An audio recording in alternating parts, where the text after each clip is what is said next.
가장 미국적인 그런 인물을 꼽으라고 한다면은 두 사람입니다. 발명왕 토마스 에디슨과 자동차 왕 헨리 포드가 되겠습니다. 이 헨리 포드는 아주 가난한 그런 가정에서 태어났습니다. 공부를 제대로 못했습니다. 가방끈이 아주 짧은 사람입니다. 그렇다고 내세울 만한 배경이 전혀 없는 그런 사람입니다. 근데 어렸을 때 자동차를 만들겠다라고 하는 꿈을 가지게 되었고, 그 꿈대로 그는 자동차를 만들어서 인류 발전에 아주 크게 공헌을 한 사람입니다. 그래서 지금 저 미국 디트로이트 시에 가게 되면은 포드 기념관이 있는데, 그 포드 기념관 안에 들어가 보게 되면 커다란 포드의 사진이 걸려 있고, 그 밑에는 이런 글이 쓰여 있습니다. 포드는 꿈꾸는 사람이었고 그의 아내는 믿음의 사람이었다. 포드는 꿈꾸는 사람이었다. 포드의 그 꿈이 세상을 바꾸어 놓고 말았습니다.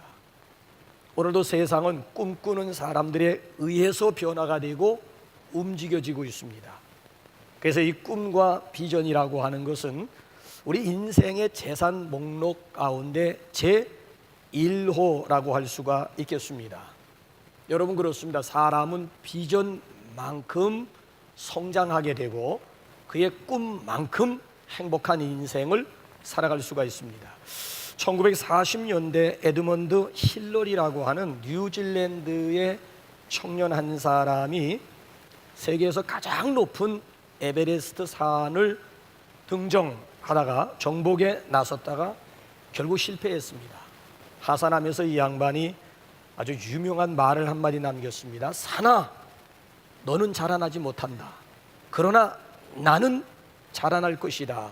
내 기술도, 내 힘도, 내 경험도, 내 장비도 살아날 것이다. 나는 다시 돌아온다. 그리고 기어이 내 정상에 우뚝 설 것이다 라고 선포를 했습니다. 자, 그로부터 정확하게 10여 년 후인 1953년 5월 29일 역사상 처음으로 에베레스트 산을 정복하게 되었습니다. 꿈이 한두 번 좌절된다고 해서 절대 포기하지 말라고 도전을 합니다. 더군다나 하나님이 주신 꿈이라고 한다면 반드시 이루어지게 되어 있습니다. 자, 우리는 성경에서 꿈의 사람 하게 되면 절대 놓칠 수 없는 한 사람이 있지요. 누구지요? 요셉이라고 하는 사람입니다. 보라, 꿈꾸는 자가 오는도다.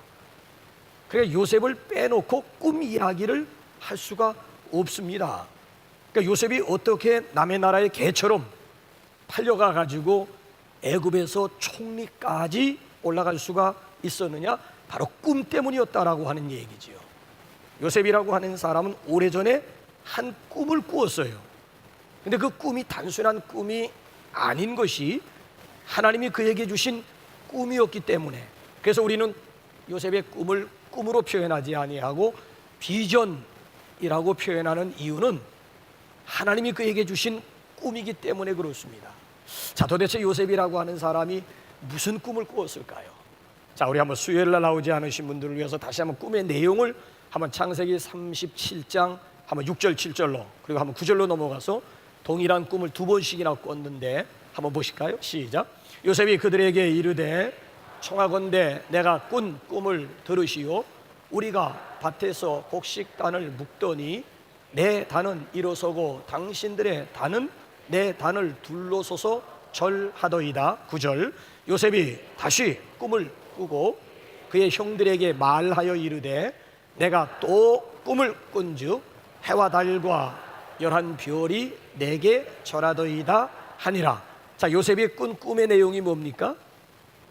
11개의 곡식단이 요셉의 곡식단을 향해서 절을 한다라고 하는 꿈과 또 한 가지는 뭐예요? 곡식단이 아니고 11별이, 이번에는 해와 달을 포함해 가지고 11별이 요셉의 별을 향해서 절을 하더라고 하는 꿈이었죠. 자, 이 꿈 내용이 싫지 않아요. 괜찮아요. 그래서 요셉이라고 하는 사람은 꿈을 꾸고 그 꿈을 형들에게 선포하면서 자랑을 하기 시작을 합니다. 자, 그런데 웬걸요? 꿈과는 달리 현실은 전혀 그렇지가 않았지요. 자, 그래서 오늘 여기 본문 말씀을 보게 되면 꿈을 가진 자, 그 사람을 하나님이 어떻게 훈련하셔서 그 꿈이 단순한 개꿈으로 끝나지 아니하고 그 꿈이 현실화되게 하느냐라고 하는 그 과정을 우리에게 보여주고 있는 내용이 18절에서 28절까지의 내용이 되겠습니다. 다시 말씀드리면 꿈이 현실화되기 위해서 요셉이 지불해야만 하는 대가가 있었다라고 하는 얘기예요. 그러니까 저절로 이루어지는 것은 없다. 꿈을 꾸고 저절로 그 꿈이 현실화되지는 않는다라고 하는 얘기예요. 이 꿈에 무서운 암적인 요소가 있다면은 노대가입니다. 그래, 안일함 아니면 안주 의식일 거예요. 요즘 현대인의 특징이 어디에 있다고 생각하십니까? 이 편안함과 안락함 그 자체 아니겠어요? 옛날에는 채널을 일일이 다 돌려야 됐다고요. 그 다음에는 리모컨이라고 하는 것이 나와가지고 소파에 누워서도 얼마든지 텔레비전을 끄고 켜고 아니면 내가 원하는 방송을 얼마든지 채널을 리모컨 가지고도 얼마든지 조정 가능하다고요. 이젠 리모컨 조정하는 것조차도 귀찮다라고 하는 얘기지요. 그냥 음성 가지고 말로서 텔레비전을 켜고 말로서 텔레비전을 끌 뿐만 아니라 내가 원하는 프로그램을 얼마든지 말로서 얼마든지 조정할 수 있는 그런 시대예요. 이제는 핸드폰 일일이 손가락 가지고 문자 찍을 필요가 없다니까요. 음성 가지고 얼마든지 문자를 써서 문자를 보낼 수 있는 도깨비와 같은 그런 세상을 지금 우리가 살아가고 있습니다. 여러분, 그래서 그런지 현대인들의 신앙도 어느 정도로 지금 변질되어져 가는 줄 아십니까? 여기 서울 경기만 해도요, 개척교회는 뭐 이건 말할 수도, 요즘 개척교회는 뭐 이건 뭐 되지도 않을 뿐만 아니라 미자립 교회가 지금 우리 지방 내에 굉장히 많이 있는데, 미자립 교회가 지금 통폐합이 되는 미자립 교회들이 얼마나 많은 줄 아십니까? 그만큼 사람들이, 아니 믿는 사람들이 가지 않는다라고 하는 얘기예요. 이제는 다 지어진 건물, 그것도 그 안에 문화시설이라든지 교육시설을 다 갖추고 있는 그런 교회, 또 더군다나 간섭받지 않는 교회. 나를 간섭하는 것도 싫다 이거예요. 나에게 관심 가져주는 것도 싫고 끌어들여 가지고 뭐 이거 해라 저거 해라 뭐 하면서 섬김의 자리라든지 무슨 봉사나 헌신의 자리로 콜링하는 것조차도 싫다라고 하는 얘기예요. 그러니까 주일날 적당하게 사람들 많은 데 가서 내 몸을 숨겨서 나 하나 예배하고 그걸로 주일 한번 나가 예배하는 것으로 만족한 이런 교인들. 그러니까 노 수고, 노 봉사, 노 섬김, 노 헌신, 노 터치, 노 간섭.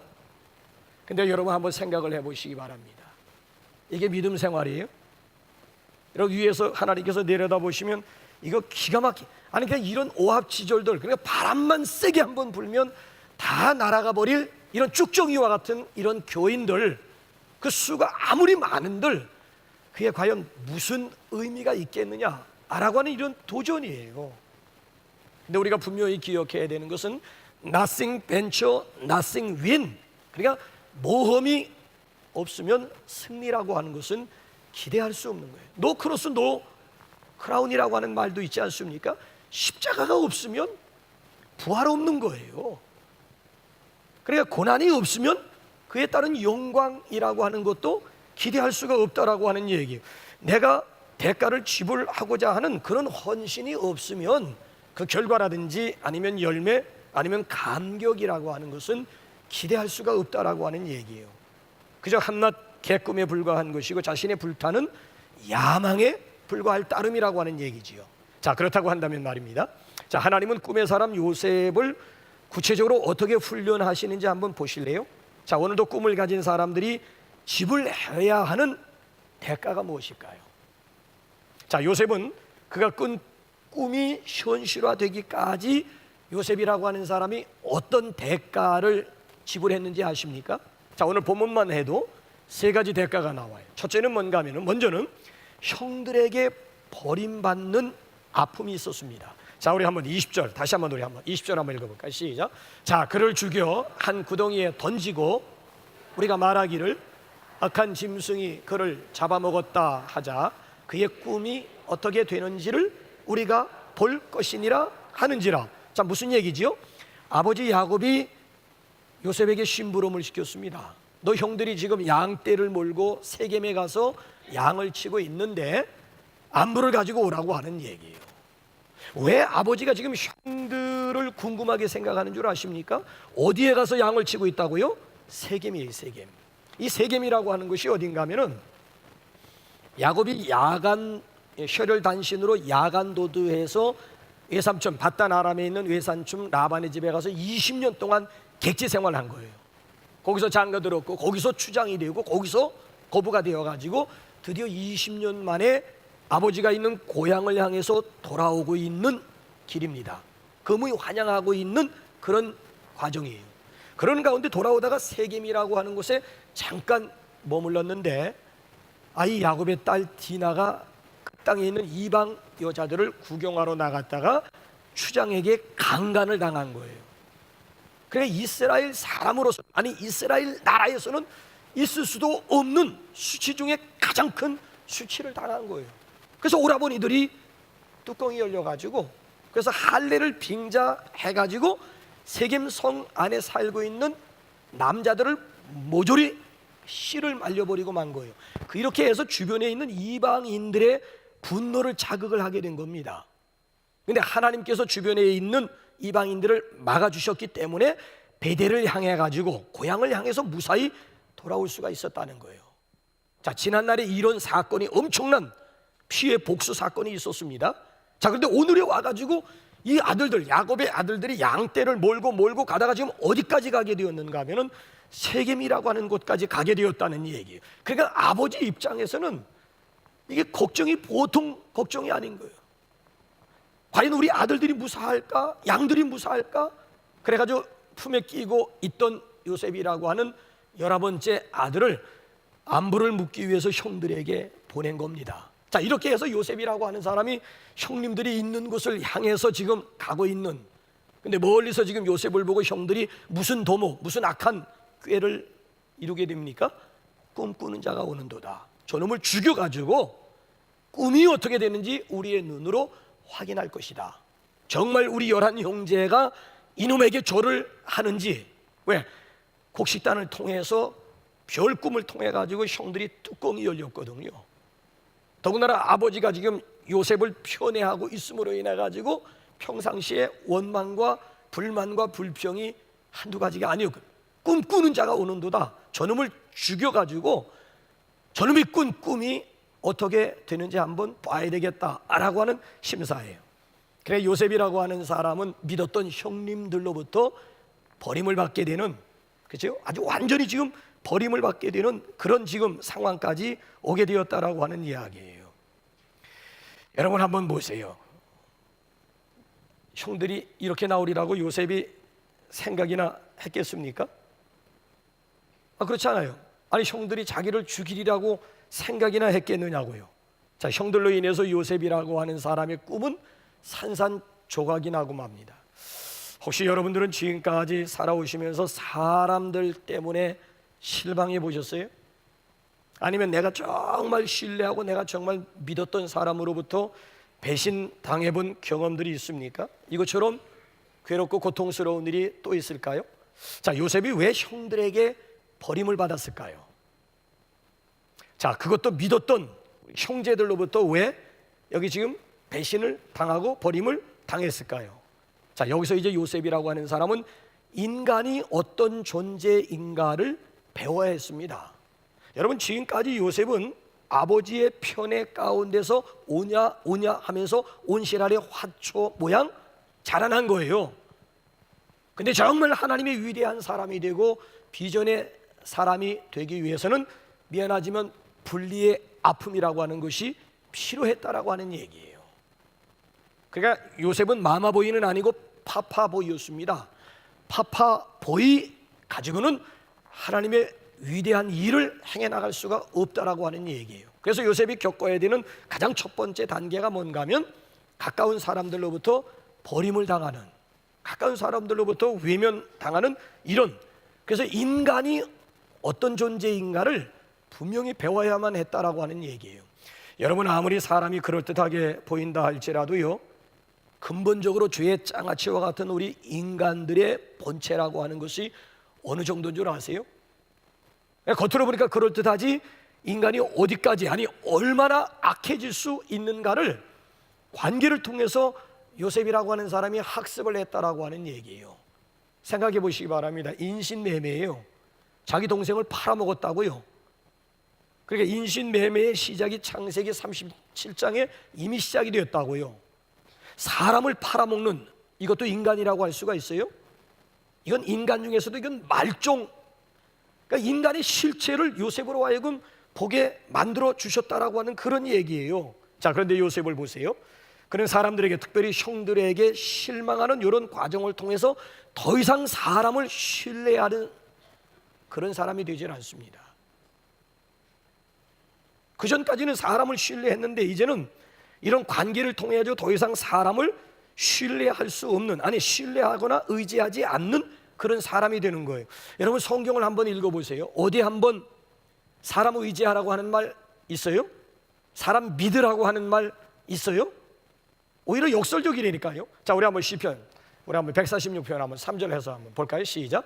귀인들을 의지하지 말며 도울 힘이 없는 인생도 의지하지 말지니 그의 호흡이 끊어지면 흙으로 돌아가서 그날에 그의 생각이 소멸하리로다. 야곱의 하나님을 자기의 도움으로 삼으며 여호와 자기 하나님에게 자기 소망을 두는 자는 복이 있도다. 어디 사람을 믿고 사람 의지하라고 하는 그런 말씀 성경에서 한번 찾아보셨느냐고요.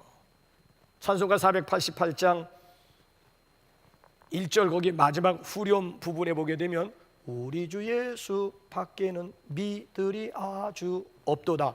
그러니까 우리 주 예수 밖에는 믿을 리 아주 하나도 없다라고 하는 그런 찬송가 가사 그대로, 그러니까 믿을 분은 하나님 한 분이시지, 우리가 신뢰할 분은 하나님 한 분이시지, 이 세상에는 그 누구도 의지의 대상, 신뢰의 대상이 되지 못한다라고. 그러니까 요셉은 이런 사건을 통해서 인간 관계를 새로 구축을 하는 거예요. 그동안 피를 나눈 형제들 믿을 수 있다고 생각을 했어요. 믿음의 관계가 얘기예요. 인간은 근본적으로 믿을 것이 못 된다라고 하는 얘기, 사랑의 대상이지 인간은 믿음의 대상은 아니다라고 하는 얘기예요. 혹시 여러분들 가운데 지금 지나치게 사람을 지금 믿고 신뢰하고 의지하고 있는 분들 계세요? 오늘 이 순간으로 내려놓으세요. 10중 8구는 마지막에 가서는 결국 실망 그 자체, 내가 그럴 수가 있느니 뭐 사느니 죽느니, 아니에요. 인간은 신뢰의 대상이 믿음의 대상이 아니고 인간은 사랑의 대상이에요. 그래서 여러분 보세요. 지금까지는 신뢰의 대상이 이런 사건을 통해 가지고 신뢰의 대상이 바뀌어지는 거예요. 사람은 믿을 것이 못 되고, 근본적으로 믿을 것이 못 되고, 이건 사랑의 대상, 믿음의 대상이 아니라 사랑의 대상이다. 그래서 여러분 뒤에 가보게 되면 요셉이라고 하는 사람이 총리에 올라갔을 때 형님들을 복수할 수 있는, 왜? 자기를 개처럼 팔아넘겼잖아요. 이스마엘 족속들에게 은 20에 개처럼 팔아넘긴 형님들, 더 이상 형님 관계가 아니라고요. 왼수라고요. 왜냐하면 한 번 종으로 팔리면 이건 노예, 이건 물건이에요. 이건 인격이니 인권이니 이건 없어요. 그러니까 주인의 하나의 그냥 재산 목록 가운데 하나, 인격이라고 하는 건 없고요. 그냥 물건, 짐승 취급당한. 그럼 평생 형님들을 향해서 이를 가를 수가 있잖아요. 여기서 이 사건을 통해 가지고 신뢰의 관계가 아니라 사랑의 관계로 바뀌고 나서 이제 뒤에 가보게 되면 45장쯤 가보게 되면 형님들을 끌어안는, 형님들은 죄인으로 지금 동생 앞에 쓰지만은 동생은 은인으로, 오히려 형님들이 은인으로 여겨지게 되면서 오히려 형님들의 가족을 책임지는 이런 관계까지 발전할 수 있었던 것은 관계 설정이 바뀌어지게 되었다니까요. 신뢰의 대상이 아니고 사랑의 대상으로 바뀌어지게 되면 상대방이 나에게 어떻게 대하든지 간에 상처받을 것도 없고 시험 들 것도 없다라고 하는 얘기예요. 우리 인간 관계를 새롭게 설정할 수 있는 그런 기회가 되시기를 주님의 이름으로 축복합니다. 자, 그러면 두 번째로는 채색 옷이 벗겨지는 아픔이 있었습니다. 우리 한번 23절 우리 한번 다 같이 한번 읽어보실까요? 시작. 요셉이 형들에게 이르매 그의 형들이 요셉의 옷 곧 그가 입은 채색 옷을 벗기고. 자, 요셉에게 채색 옷이라고 하는 것은 어떤 옷이죠? 다른 형들 아니면 다른 형제들과 구분짓게 만드는 근거가 채색 옷입니다. 유일하게 요셉에게만 아버지가 채색 옷을 해 입혔어요. 12명의 자식 가운데 제일 사랑하는 자식이 요셉이었고, 그에 대한 증표로 아버지 야곱이 요셉에게만 채색 옷을 해 입혔어요. 그러니까 요셉에게 있어서 이 채색 옷이라고 하는 얘기는 그의 특권이기도 하고요, 그의 자랑거리이기도 하고요, 그의 삶의 근거이기도 하고요, 그의 소망이기도 하고요, 아니면 미래에 대한 보장이 되기도 하고요, 그의 인간적인 모든 기대와 가능성 그 자체를 채색 옷이라고 할 수가 있는 거예요. 그 채색 옷이 벗겨지게 되는, 아니 갈기갈기 찢겨지게 되었다라고 하는 얘기예요. 자, 사람들마다 나름대로 믿고 의지하는 것들이 다 있어요. 자, 여러분들에게도 여러분들의 믿는 구석이 있어요. 여러분들의 마음을 든든하게 만들어주는 그 무엇, 채색 옷이 있다라고 하는 얘기예요. 여러분들의 채색 옷은 뭐예요? 여러분들이 믿는 구석이 뭐예요? 여러분들의 마음 한 구석을 그나마 든든하게 만들어주는 요소들이 뭐냐 이거예요. 사람에 따라서 뭐 은행 통장이 될 수도 있겠지요. 은행 통장 잔고가 있으면 그래도 뭔가 나가면서 그래도 어깨에 힘이 들어갈 수는 있잖아요. 아니, 지갑이 비었을 때하고 지갑이 빵빵했을 때하고 외출하는 여러분 발걸음이 달라요? 같아요? 다르잖아요. 그러니까 은행 통장이 될 수도 있는 거고, 또 어떤 사람은 땅 문서 아니면 부동산 등기장이 될 수도 있는 거고, 요즘은 라이센스 시대 아닙니까? 여러 가지 라이센스를 내가 가지고 있다든지 아니면 현재 누리고 있는 포지션이라고 하는 것도 나의 마음을 든든하게 잡아줄 수 있는 요소가 될 수도 있잖아요. 아브라함에게 있어서 채색 옷은 이삭이었습니다. 이삭, 100세에 얻은 이삭, 먹지 않아도 배부르게 만드는 자식, 아니 눈에 넣어도 아프지 않는 자식이 내 인생살이 가운데 채색 옷이 될 수도 있는 거예요. 야곱에게 있어서 채색 옷이라고 하는 것은 그의 머리 아닙니까? 머리가 비상, 아니 형님 속여먹고 아버지 속여먹고 외삼촌까지 속여먹을 수 있는 그런 IQ, 이게 바로 야곱의 자랑거리이자 이게 야곱의 채색 옷이라고 할 수가 있는 거예요. 사도 바울에게 있어서 채색 옷이라고 하는 것은 화려한 스펙입니다. 스펙. 그의 뿌리에서부터 아니면 그의 든든한 배경에서부터 아니면 그의 가방끈 긴 것 자체가 사도 바울에게 있어서는 또 하나의 채색 옷이 될 수가 있는 거예요. 이것만 있으면 된다라고 하는 그 채색 옷이 지금 벗겨지고 있다니까요. 아니, 벗겨질 정도가 아니라 갈기갈기 찢겨지고 있는 그런 모습을 발견하게 되는 거예요. 자, 왜 그 옷을 벗겨야만 할까요? 왜 요셉이 입었던 그 채색 옷을 벗겨야만 되느냐라고 하는 얘기예요. 왜 벗겨져야만 되느냐? 아니, 갈기갈기 찢겨져야 되느냐?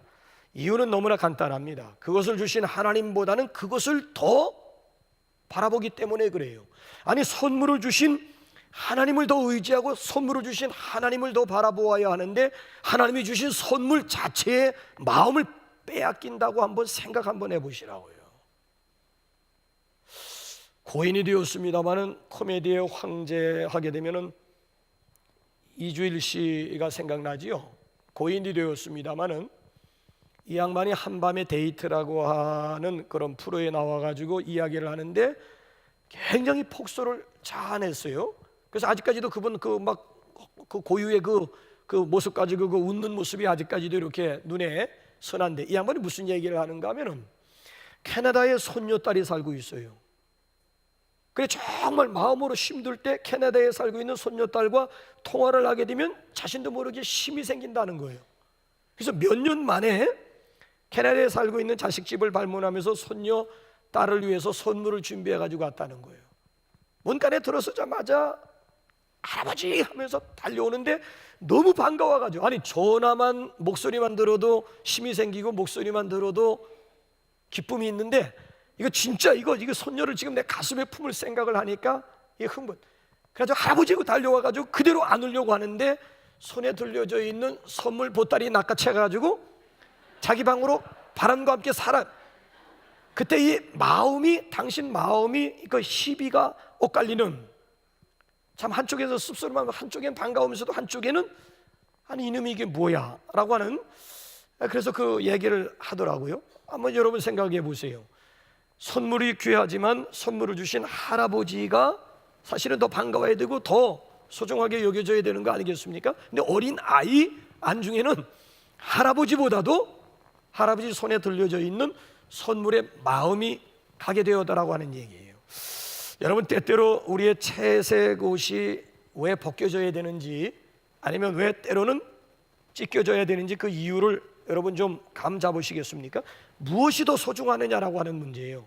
우선순위를 어디에 두냐라고 하는 문제예요. 아니, 무엇을 더 사랑해야 되느냐라고 하는 이런 문제예요. 자, 이런 차원으로 우리가 접근을 해보게 되면 때때로 우리의 채색 옷이 벗겨지는 것이 오히려 나에게 더 유익이 될 수가 있어요. 왜 그런 줄 아십니까? 하나님이 나의 채색 옷이 되어주시기 때문에 그래요. 여러분이 남아있는 귀한 생에 하나님 한 분만으로 만족한 그런 삶을 살 수 있기를 주님의 이름으로 부탁드립니다.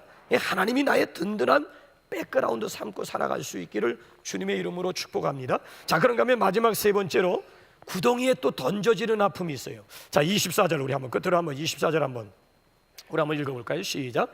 그를 잡아 구덩이에 던지니 그 구덩이는 빈 것이라 그 속에 물이. 자, 왜 형제들이 요셉을 구덩이에 집어 던져 넣었을까요? 그 의도는 뻔합니다. 깊은 구덩이 속에서 굶겨 죽게 만든 거예요. 원래 죽이려고 했는데 맏형님의 만류로 인해 가지고 그러면 우리 손을 대지 말고 스스로 죽게 만들자 해가지고 깊은 웅덩이 속에, 구덩이 속에 이 요셉을 집어 던져 넣고 만 거예요. 의도는 너무 분명한 거예요. 자, 그런데 하나님의 뜻은 더 깊었습니다. 그것은 깊은 웅덩이 속에서만 하나님이 주실 수 있는 게 있었다라고 하는 얘기예요. 여러분, 깊은 웅덩이 속에서는 눈에 보이는 게 없는 거예요. 아니, 붙잡을 만한 아무것도 없는 그런 공간이에요. 그냥 깊은 구덩이, 원래 물이 있는 곳인데 깊은 우물을 팠던 곳인데 말라버렸어요. 물이 없어요. 캄캄해요. 죽음의 수렁과도 같은 깊은 웅덩이라고요. 그 안에는 아무것도 볼 수도 없다니까, 캄캄하다니까. 잡히는 거 아무것도 없는 그런 공간이에요. 그야말로 이건 진퇴양난이 아니고 완전히 사면초가와도 같은 곳이에요. 이곳에서 요셉이 할 수 있는 딱 한 가지는 뭘까요? 위를 바라보는 것밖에 없다니까. 요셉이 할 수 있는 일은 위를 바라보는 것밖에 없는 거예요. 그러니까 정말 절규에 가까운 호소, 절규에 가까운 부르짖음을 요셉이 지금 이 현장에서 지금 배우는 것이라니까요.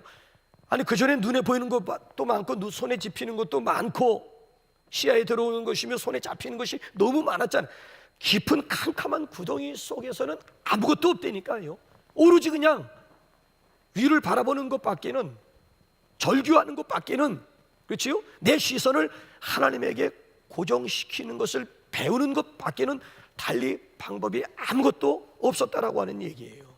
여러분, 우리 주변에도 가만히 보면은 뛰어난 리더들 있잖아요. 아니면 신앙적인 위인들의 스토리를 가만히 여러분 읽어보게 되면 지금까지 인생살이 가운데 캄캄한 터널을 통과한 분들이에요.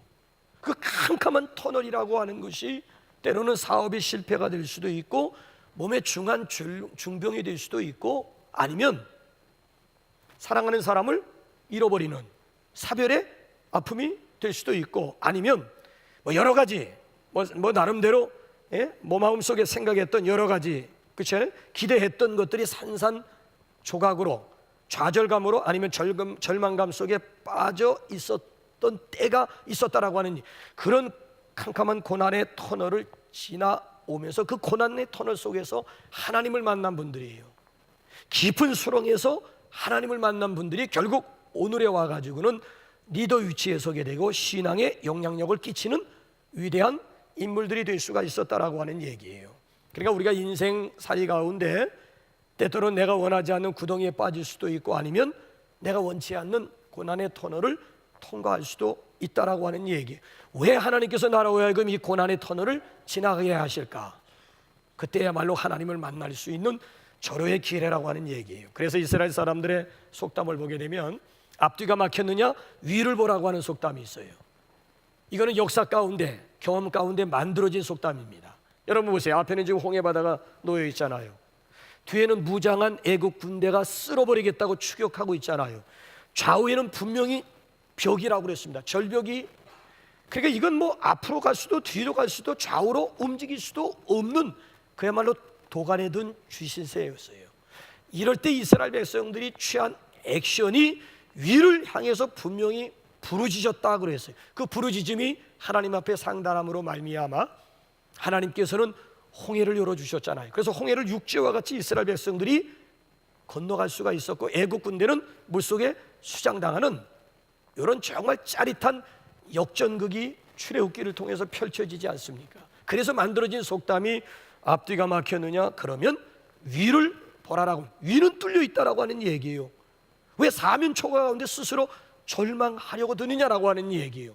아직 절망하기는 이른 시간이라고. 위는 열려 있다는 거야. 지금이야말로 위를 향해서 절규할 수 있는, 그래서 살아계신 하나님을 경험할 수 있는 절호의 찬스라고 하는 얘기예요. 이럴 때 찬스를 써야지 언제 카드를 뽑겠느냐라고 하는 얘기지요.